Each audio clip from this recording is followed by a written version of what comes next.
Hello everyone, welcome to the session. आज हम discuss करने जा रहे हैं सीबीएसई ग्रेड 11 की पॉलिटिकल साइंस की book political theory, lesson number 8 secularism. तो चलिए शुरू करते हैं।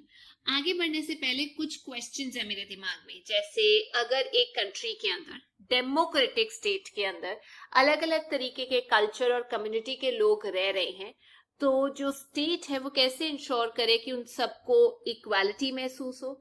ये जो क्वेश्चन है ये पिछले क्लास में भी आया था जब हमने लास्ट चैप्टर डिस्कस किया था, और इसी कॉन्सेप्ट को आज हम अंडरस्टैंड करेंगे सेकुलरिज्म के पर्सपेक्टिव से।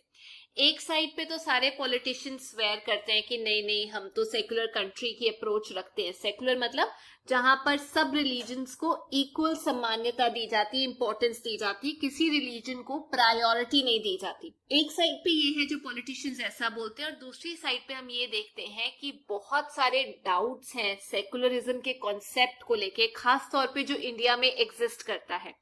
सेकुलरिज्म जो है उसकी जो डेफिनेशन है ना केवल वो रिलीजियस लीडर्स के द्वारा क्वेश्चनेबल है, बल्कि जो पॉलिटिकल पार्टीज है, सोशल एक्टिविस्ट है, इवन जो एकेडमिशियंस हैं जो पढ़ते हैं इस बारे में, वो भी क्वेश्चन करते हैं। तो चलिए कुछ इंपॉर्टेंट क्वेश्चंस के आंसर ढूंढते हैं इस चैप्टर को समझ के। सबसे पहला क्वेश्चन है, व्हाट इज सेकुलरिज्म। चलो सबसे पहले डिस्कस कर लेते हैं सेकुलरिज्म का मतलब क्या होता है। आपको पता होगा कि काफी सेंचुरीज तक जो ज्यूज हैं उन्होंने डिस्क्रिमिनेशन फेस की थ्रू आउट यूरोप के लैंड पे। आज की डेट में इजराइल, अरब माइनॉरिटी, क्रिश्चियंस, मुस्लिम, काफी जगह पर उनको एक्सक्लूड किया जाता है उनके सोशल, पॉलिटिकल और इकोनॉमिक बेनिफिट से। कहीं ना कहीं हम ये देखते हैं कि सटल फॉर्म ऑफ डिस्क्रिमिनेशन जो है वो नॉन क्रिश्चियंस के अगेंस्ट की जाती है यूरोप की अलग अलग जगहों के अंदर।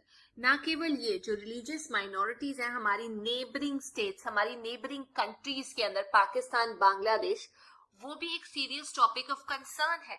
ऐसे काफी सारे एग्जाम्पल्स हैं जो हमें रिमाइंड कराते हैं इम्पोर्टेंट कितना है सेकुलरिज्म के बारे में बात करना। और आज की जो सोसाइटी है, क्या वो एक्चुअली एक सेकुलर सोसाइटी है या ये कॉन्सेप्ट सिर्फ कॉन्स्टिट्यूशन के अंदर लिखा हुआ है। तो सबसे पहले हम बात करते हैं इंटर रिलीजियस डोमिनेशन के बारे में, मतलब एक रिलीजन जब दूसरे रिलीजन को डोमिनेट करता है।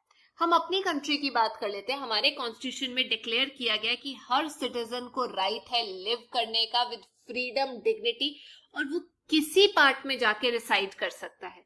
लेकिन रियलिटी ये है कि कुछ लोग जो माइनॉरिटी में हैं उनको एक्सक्लूडेड फील होता है, उनके अगेंस्ट डिस्क्रिमिनेशन जो है वो अभी तक चल रही है। ऐसा क्यों? वो भी तो इंडिया का एक पार्ट है।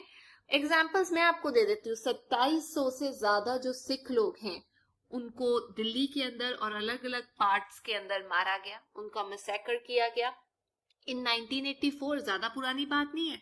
तो जो फैमिलीज थी इन विक्टिम की, उन्हें ये फील होता है कि हमें बिना वजह पनिश किया गया।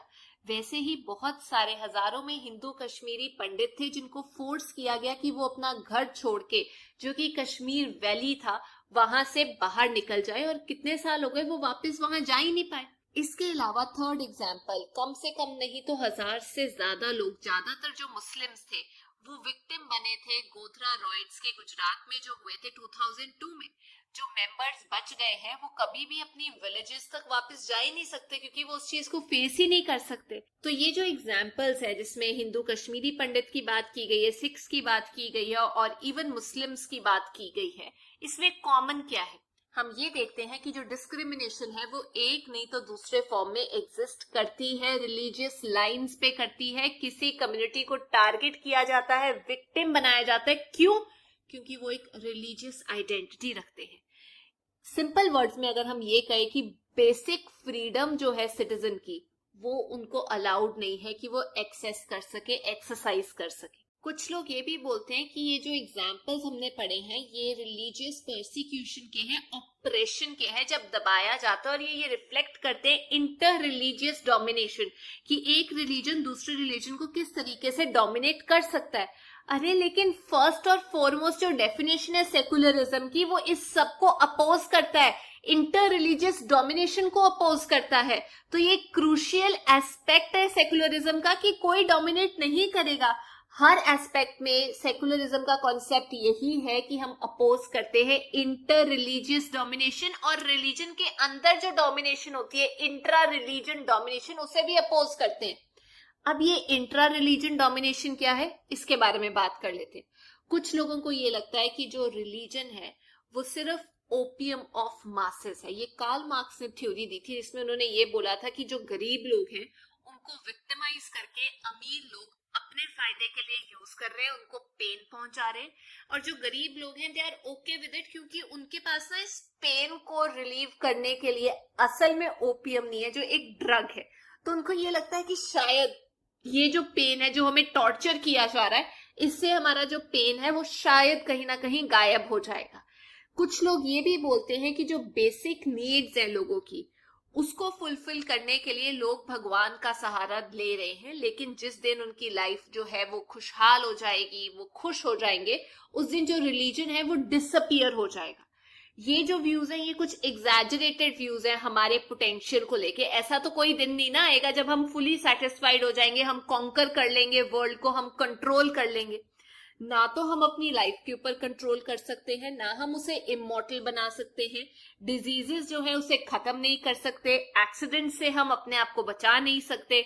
तो हम कैसे कह सकते हैं कि हमेशा के लिए हम खुश हो जाएंगे, तो रिलीजन को भूल जाएंगे। देखो, जो सफरिंग होती है इंसान की उसके दो पार्ट्स हैं। एक मैन मेड जिसको आप एलिमिनेट भी कर सकते हो, लेकिन दूसरा ऐसी चीज होती है जिसको आप एलिमिनेट नहीं कर सकते, बीमारी, एक्सीडेंट।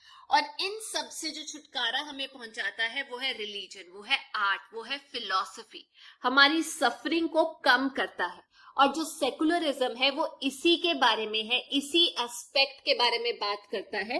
तो हम ये कह सकते हैं कि जो सेकुलरिज्म है वो यही बोलता है कि रिलीजन, आर्ट, फिलॉसफी आपकी सफरिंग का एक रिस्पॉन्स है। तो हम ये नहीं कह सकते कि सेकुलरिज्म जो है वो एंटी रिलीजियस कॉन्सेप्ट है कि यार ये डोमिनेट नहीं कर सकते। नहीं, सेकुलरिज्म वाले तो खुद कहते हैं कि सफरिंग कम होगी अगर आप रिलीजन का सहारा लोगे।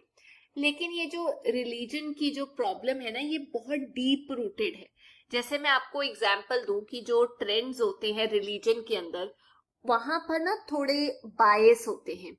आप शायद ही कोई ऐसा रिलीजन सोच पाओ जहां पर जो फीमेल्स हैं और मेल्स हैं उनको बराबर राइट दिए गए हैं। अगर हम हिंदुइज्म की बात करें तो एक सेक्शन है जिनको ये लगता है कि हम मेजॉरिटी में है, हम रूल कर सकते हैं, लेकिन उसी में जो दलित है, जो उसका एक पार्ट है, उनको अलाउ नहीं किया जाता हिंदू टेम्पल्स के अंदर एंटर करना। कुछ हिस्सों में विमेन को नहीं अलाउ किया जाता टेम्पल्स के अंदर एंटर करना। एक बहुत कंजर्वेटिव फ्रैक्शन है जो ये सब चीजें परमिट करता है और टॉलरेट नहीं करता कि इसके खिलाफ कोई भी आवाज उठाए। तो ये जो रिलीजियस फंडामेंटलिज्म है ना, ये सिर्फ इंडिया में नहीं है, ये यूएस के भी अलग अलग हिस्सों में एक बड़ी प्रॉब्लम बन चुका है, और जो पीस है उसे खतरे में डाल रहा है, ना केवल कंट्री के अंदर। बट उस रिलीजन से जो लोग हैं वो कंट्री के बाहर भी रहते हैं, वो भी प्रॉब्लम महसूस करेंगे कि हमारा रिलीजन अब खतरे में है। इसीलिए हम ये देखते हैं कि बहुत सारे रिलीजियस फ्रेगमेंट्स जो हैं वो छोटे छोटे हिस्सों में टूटते जा रहे हैं, जिसकी वजह से वायलेंस बढ़ती जा रही है। और छोटे छोटे हिस्सों में टूटने का मतलब आप जो है किसी और को स्पेस नहीं देना चाहते। अब जो रिलीजन है वो खुद में ही टूट रहे हैं, तो हम ये कह सकते हैं जो रिलीजियस डोमिनेशन है उसे सिर्फ आप इंटर रिलीजियस डोमिनेशन के साथ नहीं एसोसिएट कर सकते। इनफैक्ट इसके अंदर इंट्रा रिलीजियस डोमिनेशन होती है। और सेकुलरिज्म जो है ये इस तरीके की जो इंस्टीट्यूशनलाइज्ड रिलीजियस डोमिनेशन है उसको बंद करना चाहता है, उसको अपोज करना चाहता है। ना केवल इंट्रा बल्कि इंटर रिलीजियस डोमिनेशन भी नहीं होनी चाहिए। तो अब हम समझते हैं कि जनरल आइडिया क्या है सेकुलरिज्म का। जो नॉर्मल डॉक्ट्रिन है उसके अंदर ये बोला जाता है कि एक सेकुलर सोसाइटी होनी चाहिए। कहने का मतलब वो सोसाइटी जहां पर इंटर रिलीजियस डोमिनेशन ना हो और एक रिलीजन के अंदर भी कोई भी डोमिनेशन ना हो, यानी इंट्रा रिलीजियस डोमिनेशन ना हो। एक तरीके से ये पॉजिटिव एस्पेक्ट है क्योंकि ये फ्रीडम प्रमोट करता है, रिलीजन के अंदर इक्वालिटी लेकर आता है, रिलीजन के अंदर और आपस में भी। लेकिन अगर आप बड़े फ्रेमवर्क में देखो तो बहुत सारे क्वेश्चंस हैं जिनका आंसर चाहिए। वो ये है कि किस तरीके की स्टेट, नेशन, कंट्री चाहिए जो ये गोल्स अचीव कर सके, जहां पे सेकुलरिज्म का कॉन्सेप्ट ये हो कि इंटर या इंट्रा रिलीजियस डोमिनेशन ना हो। तो ये जो क्वेश्चन है कि किस तरीके की स्टेट किस तरीके के आइडियाज को फॉलो करे ताकि ये कॉन्सेप्ट सेकुलरिज्म का अचीव हो जाए, इसको आंसर करना डिफिकल्ट है, पर इसके ऊपर थ्योरीज है। चलो बात करते हैं हमारे कॉन्सेप्ट की, सेकुलर स्टेट की। आज की डेट में सबसे ज्यादा जैसे रिलीजियस डिस्क्रिमिनेशन हो रही है, उसका एक जरिया ये है उसे खत्म करने का कि हम लोग इकट्ठे काम करें, म्यूचुअल एनलाइटनमेंट हो। और वो एनलाइटनमेंट, जागरूकता किसके साथ हो सकती है? एजुकेशन के साथ। लोगों का माइंडसेट जो है वो चेंज किया जा सकता है। लेकिन इंडिविजुअल एग्जाम्पल्स हैं जिसमें लोग ये बताते हैं कि अगर हम इकट्ठे काम भी करते हैं, हमारा बायस है, हमारे अपने सस्पिशंस है कम्युनिटी के अंदर और कम्युनिटी के बाहर भी, तो डेफिनेटली आप लोगों ने भी बहुत इंस्पायरिंग स्टोरी सुनी होंगी जहां पर हिंदूज जो है वो मुस्लिम्स को सेव कर रहे हैं, मुस्लिम्स जो है हिंदूज को सेव कर रहे हैं। लेकिन ऐसा तो नहीं ना हो सकता कि ये जो एजुकेशन है या एक या कुछ ज्यादा इंसानों की जो अच्छाई है वो खत्म ही कर देगी रिलीजियस डिस्क्रिमिनेशन को। पर आज की मॉडर्न स्टेट जो है, कंट्री जो है, उसके पास बहुत पावर होती है।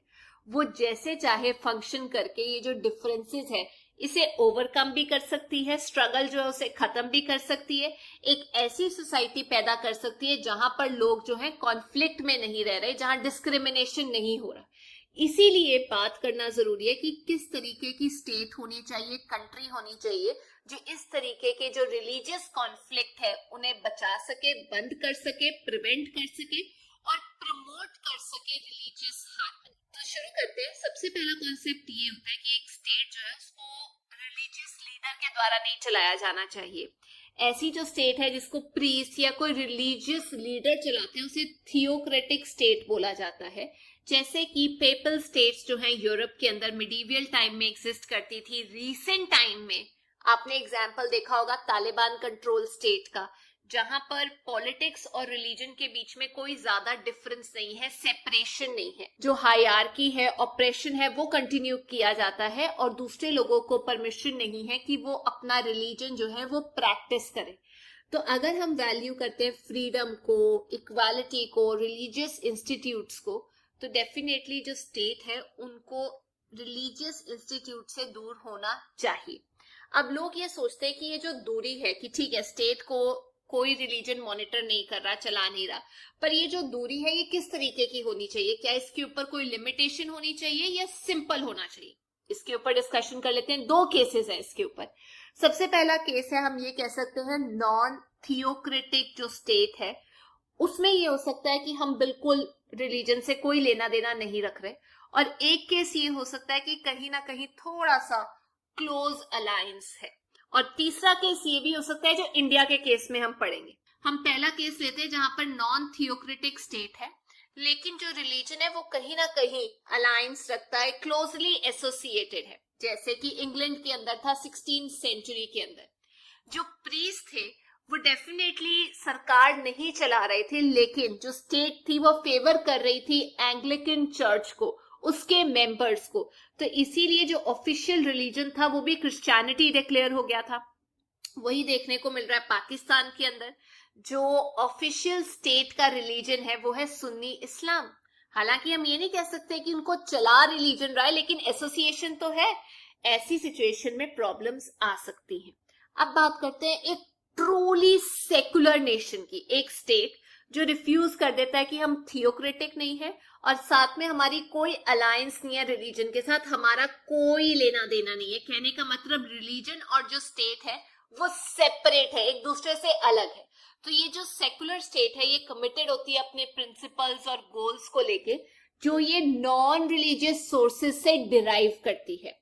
इसमें इंक्लूडेड होते हैं पीस, रिलीजियस फ्रीडम होती है, फ्रीडम अगेंस्ट ऑपरेशन होती है, मतलब आपको कोई ऑपरेस नहीं कर सकता रिलीजियस ग्राउंड के ऊपर, डिस्क्रिमिनेशन और एक्सक्लूजन नहीं हो सकती, और साथ में इंटर रिलीजियस और इंट्रा रिलीजियस इक्वालिटी होगी। ये प्रमोट करता है कि जो स्टेट है वो अलग है ऑर्गेनाइज्ड रिलीजन से, उसके इंस्टीट्यूट से। कुछ जो वैल्यूज हैं वो मानते हैं उसके, लेकिन अलग अलग काम करते हैं। लेकिन अब ये सेपरेशन जो है ये एक पर्टिकुलर फॉर्म ले सकती है। इसकी जो नेचर है और जो एक्सटेंट है सेपरेशन का वो अलग अलग फॉर्म ले सकता है। अब हम डिस्कस करेंगे कि ये जो सेपरेशन है एक अमेरिका में देखी जाती है और एक इंडिया के अंदर देखी जाती है। कि ठीक है स्टेट जो है वो अपना काम कर रही है और इंडिया के अंदर जो स्टेट अपना काम कर रही है वो रिलीजन को कैसे डील करती है। सबसे पहले केस लेते हैं वेस्टर्न मॉडल ऑफ सेकुलरिज्म का, जो कि चल रहा है, आप कह सकते हैं बाहर की कंट्रीज में, अमेरिका में चल रहा है, अमेरिकन मॉडल है, उसमें रिलीजन और स्टेट वो म्यूचुअली एक्सक्लूडेड है एक दूसरे से। स्टेट कभी रिलीजन के अफेयर्स में इंटरवीन नहीं करेगा और वैसे ही रिलीजन जो है कभी स्टेट के अफेयर्स में इंटरवीन नहीं करेगा। कहने का मतलब इंटरफेयर नहीं करेगा, सेपरेट काम करेंगे, अपनी इंडिपेंडेंट जुरिस्डिक्शन है, डोमेन है जहां पे वो काम करेंगे। पर इसमें एक प्रॉब्लम ये आती है कि जब ऐसी डिस्टिंक्शन होती है तो जो स्टेट है वो रिलीजियस किसी भी इंस्टीट्यूशन को हेल्प नहीं प्रोवाइड कर सकती, एड नहीं दे सकती, फाइनेंशियल सपोर्ट नहीं दे सकती, इवन उन कम्युनिटीज को जो माइनॉरिटी में है। और अगर रिलीजन किसी ग्राउंड पे फॉरबिड कर देता है कि यार विमेन जो है वो प्रीस्ट नहीं बन सकती, तो ये तो एक रिलीजन का अपना फंडा है, इसमें अब स्टेट नहीं इंटरफेयर कर सकता, कुछ भी नहीं कर सकते। अगर रिलीजियस कम्युनिटी ये बोलती है कि हमारे अगेंस्ट जो बोलेगा उनको हम खत्म कर देंगे, मतलब हम उनको टॉलरेट नहीं करेंगे, अब स्टेट कुछ भी नहीं कर सकता, बस विटनेस बन सकता है उस चीज का। ऐसे ही अगर वो बोले कि कुछ टेम्पल्स के अंदर ये पर्टिकुलर जो लोग हैं वो नहीं आ सकते, अब स्टेट के पास तो कोई ऑप्शन नहीं है ना, वो तो चुपचाप बैठा रहेगा। तो जो रिलीजन है वो एक प्राइवेट मैटर है, स्टेट उसके ऊपर कोई पॉलिसी नहीं बना सकता। अब ये जो इंटरप्रिटेशन है ना फ्रीडम और इक्वालिटी के, ये इंडिविजुअलिस्टिक मैनर में है, मतलब कम्युनिटी के लिए नहीं होते, आप ये कह सकते हैं इंडिविजुअल के लिए है। मोर और लेस जो कम्युनिटी है वो माइनॉरिटी कम्युनिटी खास तौर पे, उसके पास बहुत कम स्कोप होता है अपने आप को बाहर लेकर आने के लिए। जैसे हमने वेस्टर्न सोसाइटी में देखा है, मेजर एक ही रिलीजन चल रहा होता है, ज्यादा से ज्यादा होमोजेनिटी होती है, और हम ये देखते हैं कि जो इंट्रा रिलीजियस डोमिनेशन है वो देखने को मिलती है, जहां मेजर रिलीजन माइनॉरिटी को सप्रेस कर रहा होता है। अब क्योंकि नेचर ये है कि ऐसी जो सेकुलरिज्म का कॉन्सेप्ट है वहां होमोजेनिटी होती है, इंडिविजुअल को फ्रीडम होती है जो भी वो करे, क्योंकि चर्च और जो स्टेट है वो सेपरेट अफेयर्स रन कर रहे हैं, इसीलिए जो चीजें हैं जैसे इंडिविजुअल फ्रीडम हो गई, या आप कह सकते हैं इंटर रिलीजियस जो अफेयर्स होते हैं, माइनॉरिटी के जो राइट्स होते हैं, उनको निग्लेक्ट कर दिया जाता है। फ्रीडम दी जाती है, इंडिविजुअल फ्रीडम, लेकिन जो इश्यूज है कि यार ये हमें डोमिनेट कर रहा है वो रिजॉल्व नहीं हो पाते, क्योंकि जो स्टेट है वो कुछ कर ही नहीं ना सकती, वो तो बिल्कुल बाहर है।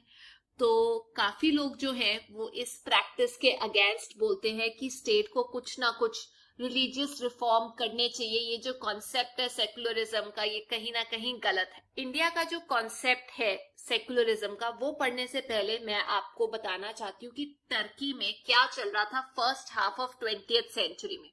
वहां पे जो सेकुलरिज्म था उसको एक अलग तरीके से देखा जाता था, उसको ये बोला जाता था सेकुलरिज्म के कॉन्सेप्ट को कि जो ऑर्गेनाइज्ड रिलीजन है हम उससे दूर रहेंगे, जो भी रिलीजन चल रहा है हम उससे दूर रहेंगे। इंस्टेड मैं चाहूं तो मैं दबा भी सकता हूँ, जो वहां पे रूल कर रहे थे वो ये बोलते थे मैं चाहूं तो मैं रिलीजन को दबा भी सकता हूँ। और ये जो प्रैक्टिस किया जा रहा था कि इस तरीके से जो रिलीजन चल रहा है उससे अपने आप को दूर करो, हम सेकुलरिस्ट कंट्री हैं, हम चाहें तो रिलीजियस प्रैक्टिसेस को दबा सकते हैं, ये वहां पे चलाया जा रहा था बाय मुस्तफा कमाल अतातुर्क।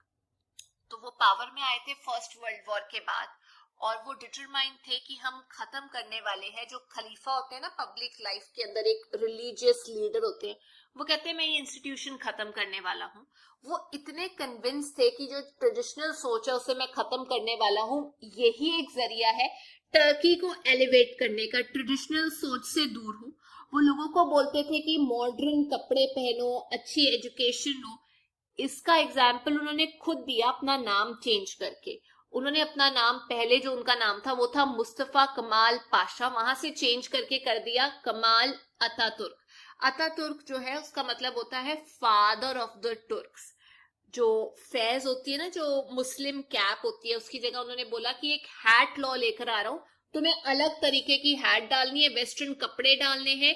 जो वेस्टर्न कैलेंडर है वो यूज किया गया, जो ग्रेगोरियन कैलेंडर होता है, और जो टर्किश कैलेंडर है उसको हटा दिया गया। इनफैक्ट 1928 के अंदर एक न्यू टर्किश अल्फाबेट इंट्रोड्यूस किया गया, जो कि एक मॉडिफाइड लैटिन लैंग्वेज की फॉर्म था, उसे एडॉप्ट किया गया। एक और चीज मैं आपको बताना चाहती हूँ कि जो नेहरू कॉन्सेप्ट है सेकुलरिज्म का वो क्या है। देखिए, equal protection by the state to all religion जो है, ये नोशन फेवर की थी नेहरू जी ने। नेहरू जी चाहते थे कि जो सेकुलर स्टेट है, कंट्री है, वो सब रिलीजन्स को प्रोटेक्ट करे, किसी को भी फेवर ना करे, किसी को भी इम्पोर्टेंट पोजीशन ना दे, और खुद जो स्टेट है वो कोई रिलीजन ना एडॉप्ट करे, स्टेट का कोई रिलीजन नहीं होना चाहिए। अब जो नेहरू जी थे वो फिलोसोफर थे इंडियन सेकुलरिज्म के। वो ये खुद कहते थे कि मैं कोई रिलीजन प्रैक्टिस नहीं करूंगा, मैं भगवान में नहीं मानता, पर उनका जो कॉन्सेप्ट था सेकुलरिज्म का वो ये नहीं था कि वो रिलीजन से दूर भागते। नेहरू जी कहते हैं कि मेरा जो कॉन्सेप्ट है वो अतातुर्क से बिल्कुल डिफरेंट है, जो टर्की में कर रहे थे कि दबा रहे थे, चेंजेस लेकर आ रहे थे, मैं वो नहीं चाहता हूं। मैं ये चाहता हूं कि बिल्कुल जो कंप्लीट सेपरेशन होती है स्टेट और रिलीजन के बीच में वो ना हो। अगर आप देख रहे हो कि कोई सोशल रिफॉर्म्स जो है वो रोके जा रहे हैं रिलीजन के द्वारा, तो स्टेट को इंटरवीन करना चाहिए, बोलना चाहिए। जैसे नेहरू जी ने खुद एक इम्पोर्टेंट रोल प्ले किया था लॉज खत्म करने के लिए, जो सती के थे, डाउरी के थे, लोगों को लीगल राइट्स दिए थे, विमेन को सोशल फ्रीडम दी थी। तो उनका कहने का ये मतलब है कि स्टेट इंटरफेयर कर सकती है अगर रिलीजन जो है वो सोशल रिफॉर्म लाने में हिंड्रेंस बन रहा है, प्रॉब्लम क्रिएट कर रहा है। और जो नेहरू जी का कॉन्सेप्ट है सेक्युलरिज्म का, वो बिल्कुल अगेंस्ट थे कम्युनलिज्म के। कम्युनलिज्म का मतलब एक मेजर कम्युनिटी जो है वो किसी को दबाए तो प्रॉब्लम है, वो अगर इकट्ठी हो जाती है तो नेशनल थ्रेट बन जाती है। तो सेक्युलरिज्म जो है उसमें वो ये बोलते थे अगर स्टेट को जरूरत पड़े तो इंटरवीन कर सकती है। वैसा नहीं होना चाहिए जैसे अमेरिका के केस में चल रहा है। अब हम डिस्कस करते हैं Indian model of secularism. Time to time ये बोला गया कि इंडिया ने वेस्टर्न कॉन्सेप्ट ऑफ सेक्युलरिज्म को इमिटेट किया है, कॉपी किया है, लेकिन अगर आप कॉन्स्टिट्यूशन को ध्यान से पढ़ोगे तो ये फंडामेंटली अलग है वेस्टर्न कॉन्सेप्ट ऑफ सेक्युलरिज्म से। हमारा जो सेक्युलरिज्म का कॉन्सेप्ट है वो डीप रूटेड है। हमें ये भी पता है शुरू से कि जो हमारी रिलीजियस डाइवर्सिटी है वो बहुत ज्यादा है एज कंपेयर्ड जो वेस्ट के अंदर है। वहां पे तो थोड़े रिलीजन है, लेकिन यहाँ पे इंडिया के अंदर अलग अलग तरीके के रिलीजन है, और हर किसी को स्पेस मिलनी चाहिए कि वो फ्रीडम से अपना रिलीजन जो है उसको प्रैक्टिस कर सके। अब जैसे जैसे हमने पढ़ा कि जो वेस्टर्न सेक्युलरिज्म का कॉन्सेप्ट है वहां कहीं ना कहीं जो माइनॉरिटी लोग थे उनको निग्लेक्ट किया जा रहा था, क्योंकि स्टेट इंटरफेयर नहीं कर सकती। लेकिन ये ही नोशन जब इंडिया की बात की जाती है तो इनको दूर करने की कोशिश की गई है। हमने फोकस किया है कि हम जो आइडियाज लेकर आ रहे हैं उससे इक्वालिटी प्रमोट की जाए विद इन कम्युनिटी। अब जो इंडिया का कॉन्सेप्ट है सेक्युलरिज्म का वो वेस्टर्न कॉन्सेप्ट से बिल्कुल अलग है, क्योंकि हमारी कंट्री में हमने आवाज उठाई है। जब हम देखते हैं दलित को, जब हम देखते हैं विमेन की सिचुएशन जो टेम्पल्स के अंदर होती है, जो डिस्क्रिमिनेशन होता है विमेन के अगेंस्ट, इस्लाम में, क्रिश्चियनिटी में जो पॉसिबल थ्रेट्स हैं मेजॉरिटी कम्युनिटी से माइनॉरिटी रिलीजियस कम्युनिटी को, तो हमारे लिए ये समझना बहुत जरूरी है कि हम इन सब मुद्दों पे बात करें। इंडिया में बात की जाती है तो सबसे इंपॉर्टेंट डिफरेंस यही है कि हम माइनॉरिटी को भी ध्यान में रख के चलते हैं। सेकेंड इंपॉर्टेंट चीज ये है कि इंडिया का जो कॉन्सेप्ट है सेक्युलरिज्म का वो ना केवल रिलीजियस फ्रीडम जो इंडिविजुअल की है उसमें बिलीव करता है, बल्कि जो माइनॉरिटी की रिलीजियस फ्रीडम है उसमें भी बिलीव करता है। इंडिविजुअल को तो हक है कि वो जो भी रिलीजन फॉलो करना चाहे अपनी चॉइस का कर सकते हैं, वैसे ही जो रिलीजियस माइनॉरिटी है उनका भी हक है कि अगर वो चाहे तो अपना कल्चर और एजुकेशनल इंस्टीट्यूशंस जो है वो सेटअप कर सकते हैं। तीसरा डिफरेंस, जो एक सेकुलर स्टेट होती है उससे कंसर्न नहीं होता रिलीजन के अंदर क्या चल रहा है, बेशक इंट्रा रिलीजियस डोमिनेशन हो तो भी इट्स ओके। लेकिन इंडिया का जो कॉन्सेप्ट है उसमें हम चेंजेस लेकर आए हैं। हम ये कहते हैं कि हम लेकर आए हैं idea of state supported religious reform. India में अनटचेबिलिटी बैन की गई थी, जो कहीं ना कहीं किसी ना किसी रिलीजन के अंदर प्रैक्टिस की जा रही थी उसी रिलीजियस स्फीयर के अंदर। तो बहुत सारे लॉज जो है हम लेकर आए जो चाइल्ड मैरिज के अगेंस्ट थे, और जो इंटरकास्ट मैरिज था जो एक टैबू था उसको खत्म करने की हमने कोशिश की है। तो हम लेकर आ रहे हैं इंट्रा रिलीजियस इक्वालिटी।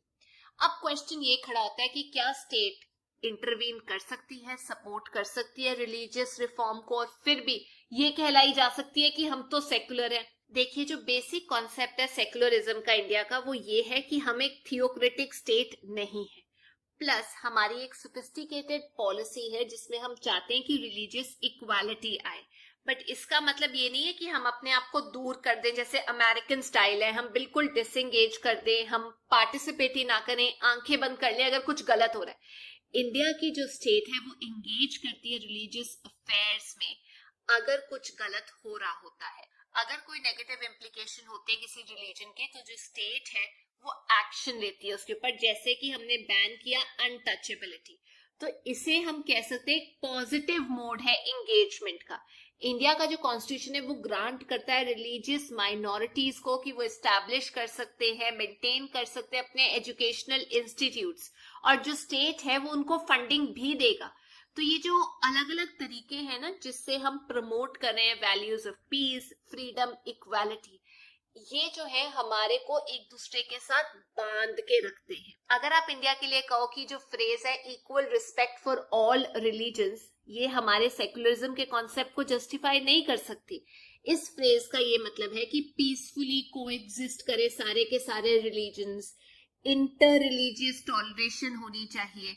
पर जो सेक्युलरिज्म का कॉन्सेप्ट है वो इससे भी बड़ा है, उसमें पीसफुल कोएग्जिस्टेंस, टॉलरेशन के अलावा और चीजें भी आती हैं कि आप दूसरे रिलीजन की तरफ भी रिस्पेक्ट दिखाएं, उनकी प्रैक्टिसेस को भी रिस्पेक्ट करें, सिर्फ अपने बारे में ना सोचें। तो इंडिया का जो कॉन्सेप्ट है सेक्युलरिज्म का वो अलाउ करता है कि जो स्टेट है वो इंटरवीन कर सके रिलीजन्स के अंदर, पर ये जो इंटरवेंशन है ये डिसरिस्पेक्ट करने के लिए नहीं होती रिलीजन के, जो कईयों को लगता है कि हमारे तो रिलीजियस सेंटिमेंट जो है वो हर्ट करती है। ये इसलिए होती है ताकि हम कोशिश कर सके हर किसी को इक्वली देखा जा रहा है, रिस्पेक्ट मिल रही है, हर रिलीजन को इक्वल रिस्पेक्ट मिल रही है, किसी को डिसरिस्पेक्ट के साथ नहीं देखा जा रहा। जो ऑर्गेनाइज्ड रिलीजन है ना वो किसी को डिसरिस्पेक्टफुली ट्रीट नहीं कर रहे। तो ये थी आज की क्लास। आई होप आप लोगों को पार्ट 1 समझ आ गया होगा। अगर आपको आगे पढ़ना है कि क्रिटिसिज्म क्या है इंडियन सेक्युलरिज्म के, तो उसके लिए आपको पार्ट 2 देखना पड़ेगा। अगर आपको ये वीडियो अच्छी लगी तो please make sure you like, share, subscribe. I see you soon, till then take care, bye bye.